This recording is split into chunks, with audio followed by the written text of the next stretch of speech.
शुरू करो रामायण लेके प्रभु का नाम।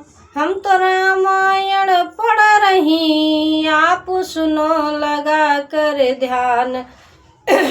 सिया बोले राम जय जय राम, मेरे प्रभु राम जय जय राम।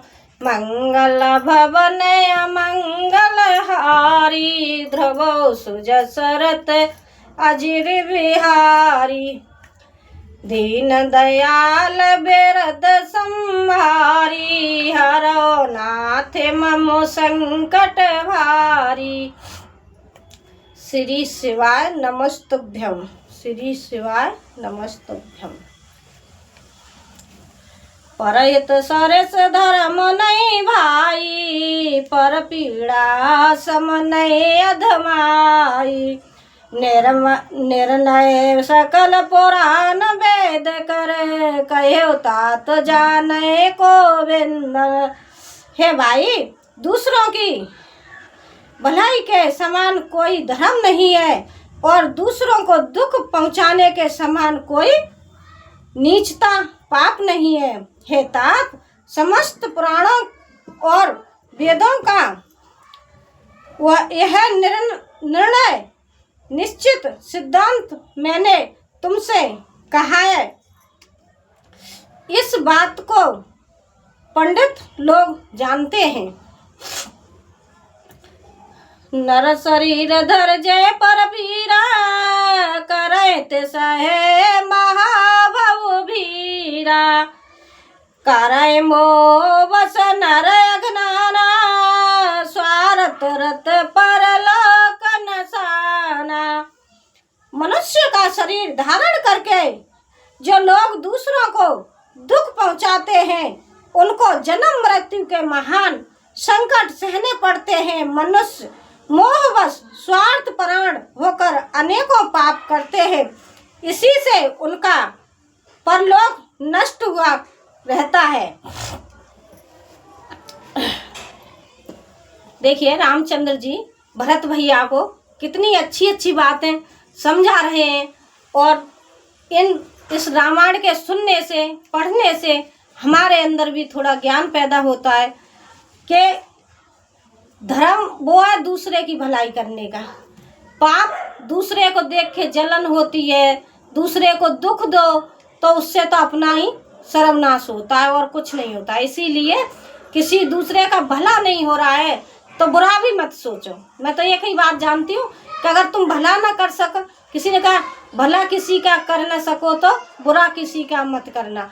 तो भैया, ये सारी बात रामायण में लिखी हुई है, लेकिन आजकल लोग जानते सब हैं, मानता कोई नहीं है। काल रूप तिनक मैं भ्राता, शुभ अरो अशुभ कर्म फलदाता।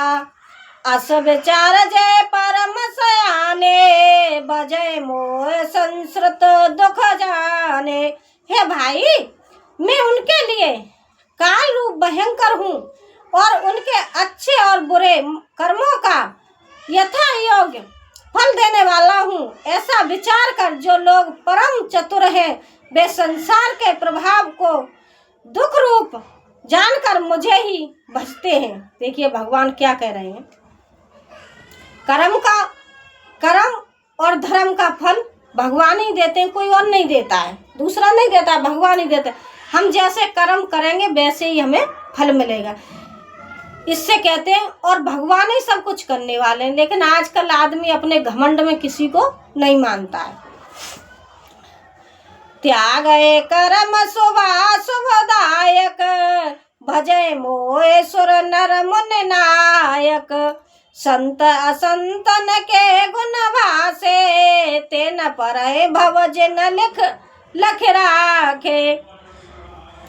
इसी से वे शुभ और अशुभ फल देने वाले कर्मों को त्याग कर देवता, मनुष्य और मुनियों के नायक मुझको भजते हैं। इस प्रकार मैंने संतों और असंतों के गुण कहे हैं। जिन लोगों ने इन गुणों का समझ रखा है, वे जन्म मरण के चक्कर में नहीं पड़ते हैं। सुनऊ तात माया कृत गुरु और सुनऊ तात माया कृत गुण और दोष अनेक रामा गुण और दोष अनेक गुण उभय न देखे सो विवेक सियावल राम जय जय राम मेरे प्रभु राम जय जय राम।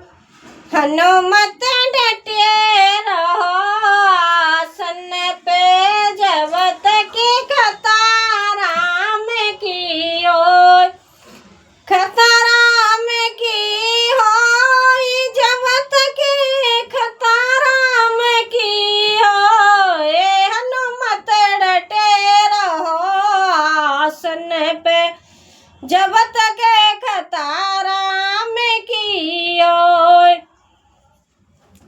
हे तात सुनो, माया से रचे हुए ही अनेक सब गुण और दोष हैं, इनकी कोई वास्तविक सत्ता नहीं है। गुण विवेक इसी में है कि दोनों ही न देखे जाएं, इन्हें देखना ही अविवेक है। सिरमुख वचन सुनत सब भाई हर्षे प्रेम न हृदय समाई करहि विनय अति बारी बारा हनुमान ही हर्षय अपारा। भगवान के श्री मुख से ये वचन सुनकर सब भाई हर्षित हो गए। प्रेम उनके हृदय में समाता नहीं। वे बार बार बड़ी विनती करते हैं। विशेष कर हनुमान जी के हृदय में अपार हर्ष है। देखिए, जब रामचंद्र जी ने ये बात अपने भाइयों को समझाई तो भाई बहुत खुश होते हैं और हनुमान जी तो इतने खुश होते हैं कि उनका तो कोई पता ही नहीं है। तो देखिए, ये बहुत ज्ञान की बात है। रामायण में अगर हम पढ़े सुने तो हमें बहुत ज्ञान मिलता है। जानते तो हैं लोग बाग, लेकिन इसके उस पर नहीं चल रही है कि हमें सुन तो लेते हैं लेकिन मानता कोई नहीं है।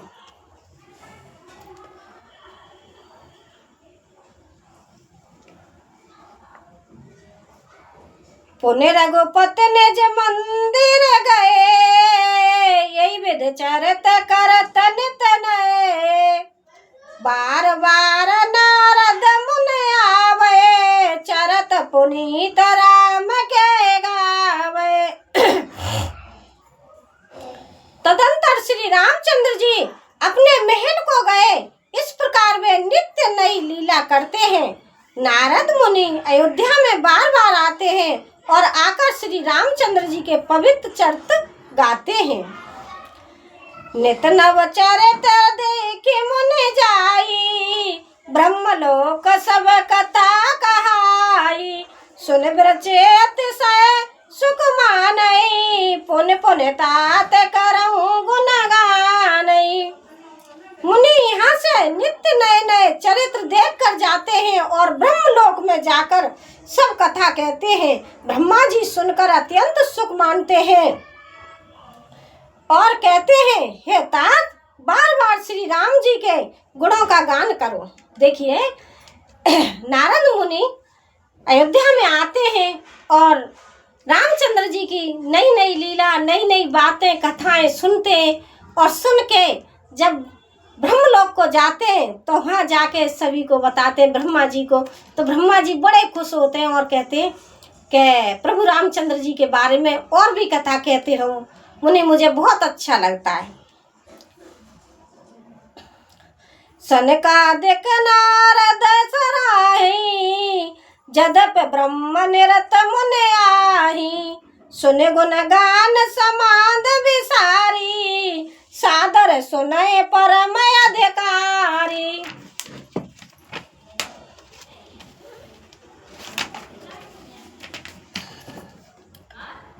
सनकादि मुनि नारद जी को सराहना करते हैं। यद्यपि वे सनकादि मुनि ब्रह्मनिष्ठ हैं, परंतु श्री राम जी का गुणगान सुनकर वे भी अपनी ब्रह्म समाधि को भूल जाते हैं और आदर पूर्वक उसे सुनते हैं। वे राम कथा सुनने के श्रेष्ठ अधिकारी हैं ब्रह्मा जी। बहुत अच्छी तरह से कथा सुनते हैं, जबकि ब्रह्मा जी तो सब कुछ मतलब लिखने वाले हैं, लेकिन रामचंद्र जी की कथा बहुत अच्छी तरह से सुनते हैं। इसी तरह हम लोगों को, आप लोगों को कथा पढ़नी चाहिए, सुनानी चाहिए और सुननी चाहिए, ध्यान में रखना चाहिए। कथा सुनना, कथा बाँचना तो ये आम चीज़ है, लेकिन इसके कथा के नियमों का पालन करना, इनके नियमों पर चलना बहुत कठिन काम है। इसीलिए मैं कहती हूँ आप सभी लोग कथा मेरी रामायण सुना कीजिए और थोड़ा ध्यान दीजिए।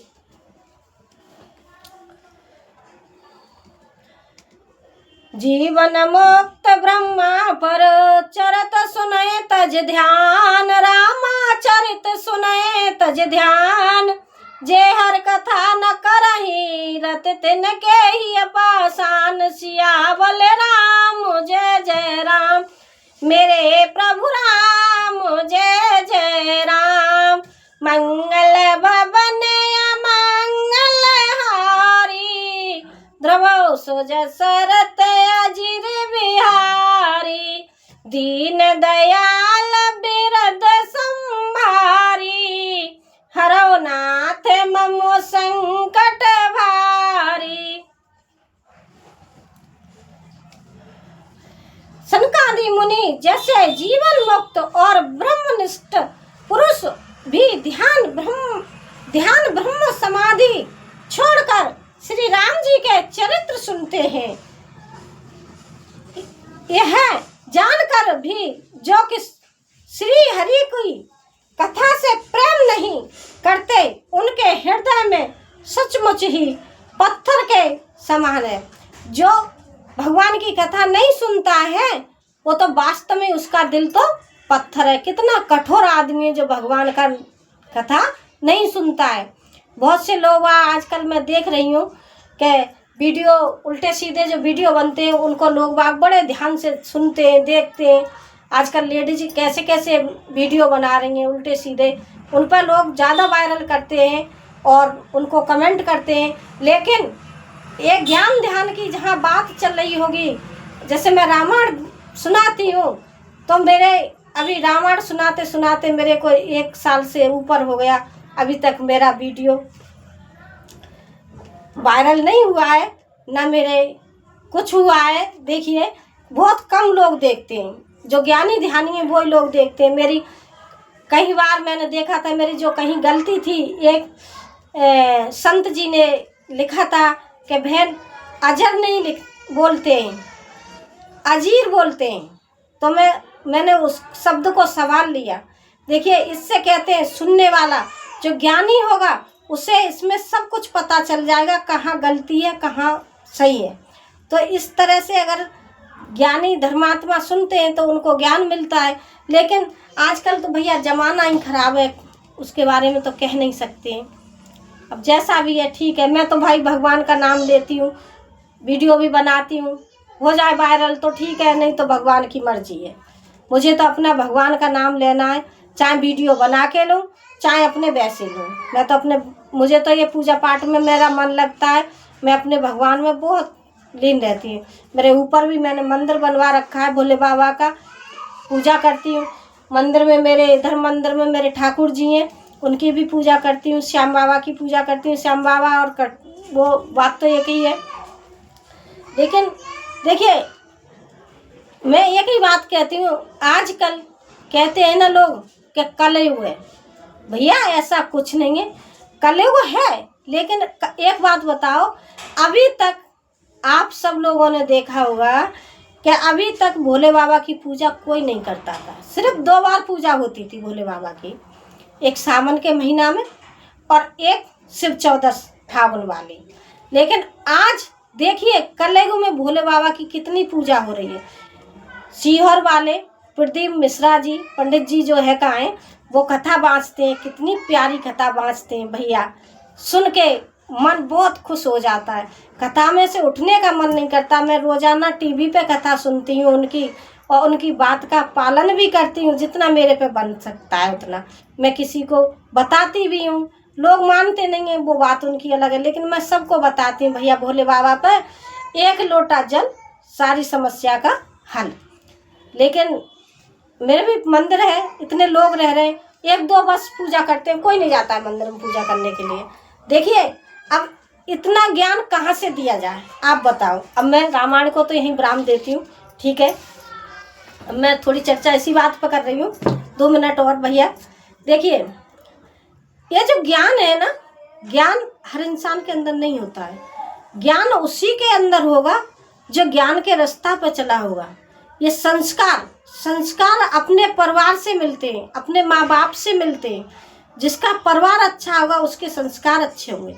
मेरे परिवार में, मेरे पीहर ससुराल में मतलब पूजा पाठ होता था, मैं उसी भक्ति में लीन रहती हूँ, ठीक है।